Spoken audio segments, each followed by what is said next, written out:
जालना शहरातील मोंढ्यामध्ये असलेल्या जालना मोतीलाल मर्चंट बँकेत ठेवीदारांनी मध्यरात्रीपासून गर्दी करायला सुरुवात केली आहे। या बँकेत एका कर्जदारानं कोट्यवधी रुपयांचा घोटाळा केल्याचं समोर आलंय।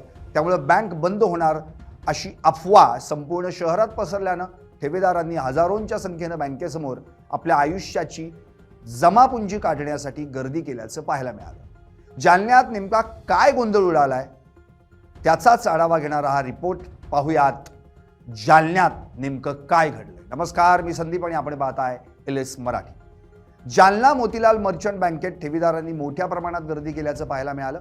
ठेवीदारांना बँकेत घेण्यास कर्मचाऱ्यांनी मनाई केली, तर ठेवीदारांनी पूर्ण रात्रभर या ठिकाणी बसून काढत ठेवी परत देण्याची मागणी केली। यामध्ये शेतकऱ्यांनी देखील मोठी गर्दी केली आहे।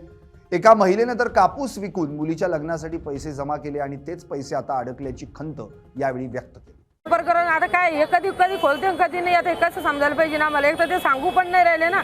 माझा मुलगा रात्रीपासून इथं झोपलेला आहे, एक मुलगा माझ्यावाला आणि दुसरा माझ्या रात्रीपासून माझे लेकरं इथं झोपलेले। अजून जेवण नाही, नाश्ता नाही, काहीच नाही केला त्यांनी। त्या सुद्धा घेतली नाही। रात्रभर इथं गाडी लावून इथं झोपले ते रात्रभर। नाही तर तुम्ही कॅमेरा सुद्धा चेक करू शकता इथं रात्रपासून। बँक प्रशासन काय बोलतंय तुम्हाला? अजून काहीच बोललं नाही, भेटलंच नाही तर काय माहिती आम्हाला भेटलंच नाही ना। ते आम्ही कापसाचे पैसे सुद्धा इथं जमा केले, मी माझ्यावाले इकलेले शेतीतल्या पूर्ण मालाचे पैसे इथं जमा केले। मुलीच्या लग्नासाठी जमा करून ठेवला आम्ही घरी। एवढं परेशानी म्हणजे असताना पण पैसे नेले नाही आम्ही इथून, कारण की आम्हाला आता लग्नासाठी पैसे लागते म्हणून। दरम्यान या ठिकाणी ठेवी काढण्यासाठी आलेल्या एका महिलेनं म्हटलंय, मी धुणी भांडी करून 1.5 लाख रुपये या बँकेत ठेवले होते, मात्र बँकेकडून व्यवहाराबाबत काहीच सांगितलं जात नाहीये।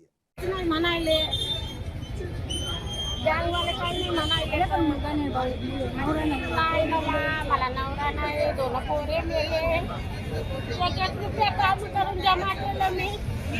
आणि असे राहिले ते लोक, ते पैसे मला भेटायला पाहिजे सर।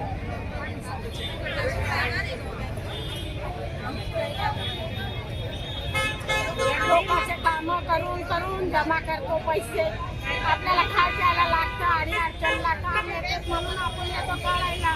तुम्ही अशी बंद केली।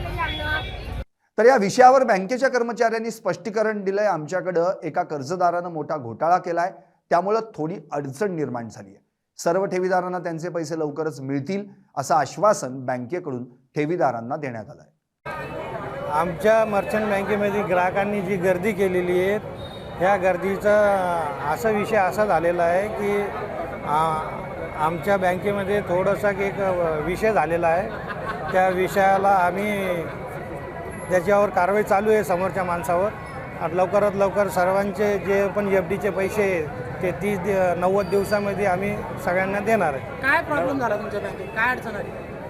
अडचण आमच्या बँकेत अशी आलेली आहे की आमचे NPAचं प्रमाण थोडा वाढलेला आहे। आता ते रिकव्हरी व्हायला थोडा वेळ लागायला, त्यासाठी आमच्या चेअरमन साहेबांनी, आमच्या डायरेक्टरांनी सगळ्यांनी सांगितलेलं आहे की बाबा 90 दिवसामध्ये आम्ही सगळ्यांना 1-1 रुपया सगळ्या ग्राहकांचा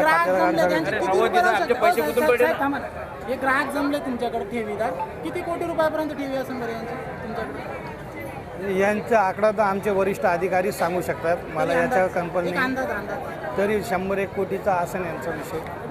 तुमच्याकडे अंदाजे 100 कोटी रुपयांच्या ठेवी आहेत। 90 दिवसांमध्ये सर्व ठेवी परत दिल्या जातील असं आश्वासन देऊन लोकांना शांत करण्याचा प्रयत्न करण्यात येतोय।